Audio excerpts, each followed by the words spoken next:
Hello, this is Eileen, the environmental educator, and today I have a Friday funny.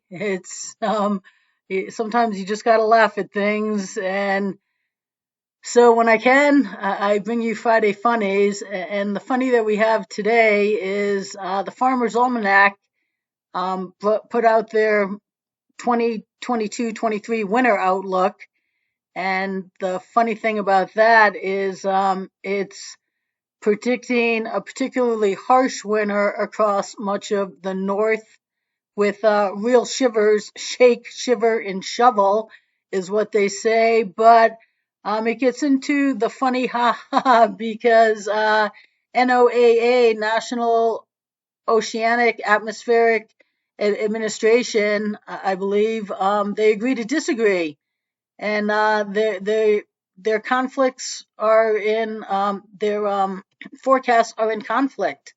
So according to them, it's not going to be the the really kind of scary that the Farmers Almanac is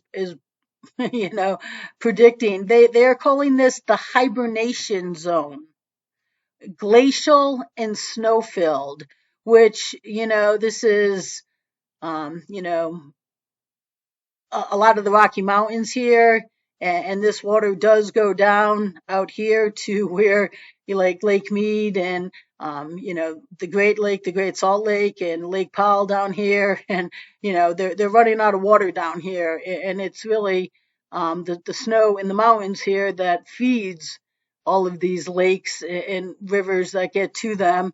But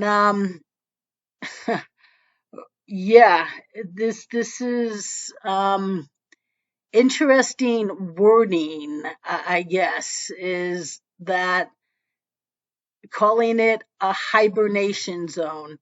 So in the Pacific Northwest, till you kind of get to the Montana-Idaho border, where you kind of start getting into that hibernation zone, they say it's going to be brisk but normal precipitation, and then down in the southwest, California, Nevada, um,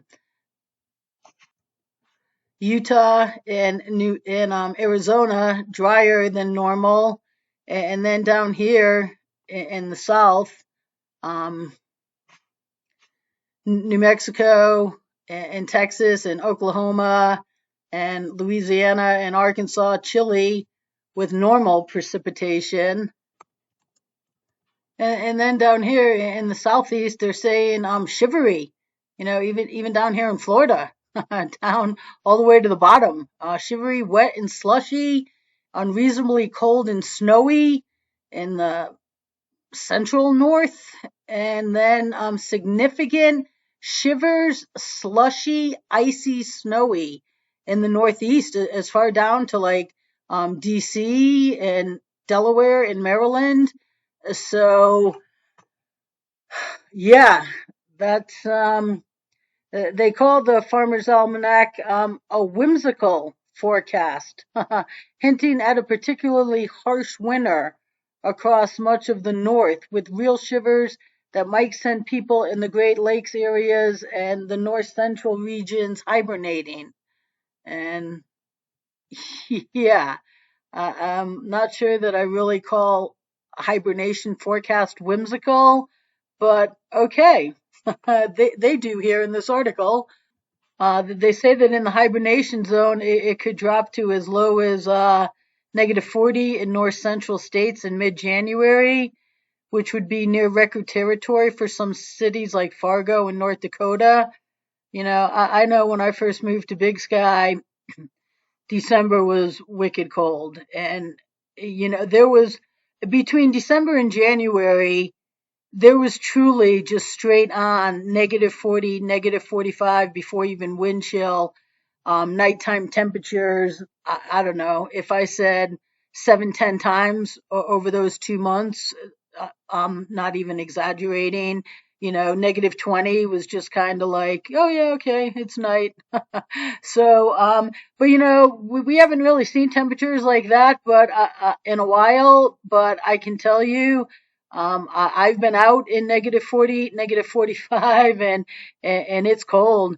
I worked at this restaurant that in Big Sky that was on the road from West Yellowstone, which is the west entrance into Yellowstone. And we went up to Bozeman, and I wanted to put out a sign. I'm like, let's put out a sign like deck seating open, just so people like in -40-degree weather would drive by and get a chuckle. But we never did it. We just laughed about doing it in the bar. But yeah, this that's a pretty ugly forecast with heavy snow. Yeah, in the first week of 2022.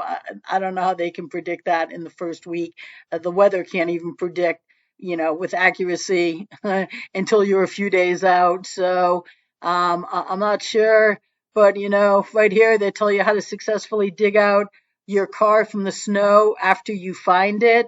And I know people that, old time Montanans, and, they tell me like when they used to get 4 feet of snow, that literally, and this was before when, you just pressed your key and your car would beep at you. And yeah, they'd be like, yeah, just finding your car was an interesting bit of time out there. And then digging you out of 4 feet of snow is another bit of fun. But, for everybody out there right now that's like, oh my God, it's so hot, it's so hot, this is maybe what you have to look forward to. Now, I always say I'll tell you what the weather was after it happened because, right, now down here, or maybe I should do this.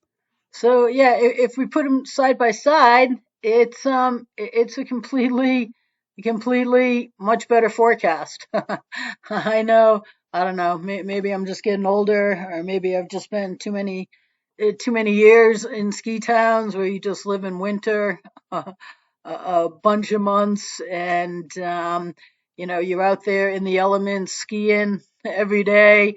Maybe this forecast is just looking a little better to me, but it's not as scary. This is just kind of hibernation zone. I don't think I've ever seen a forecast look like that before, but here we have.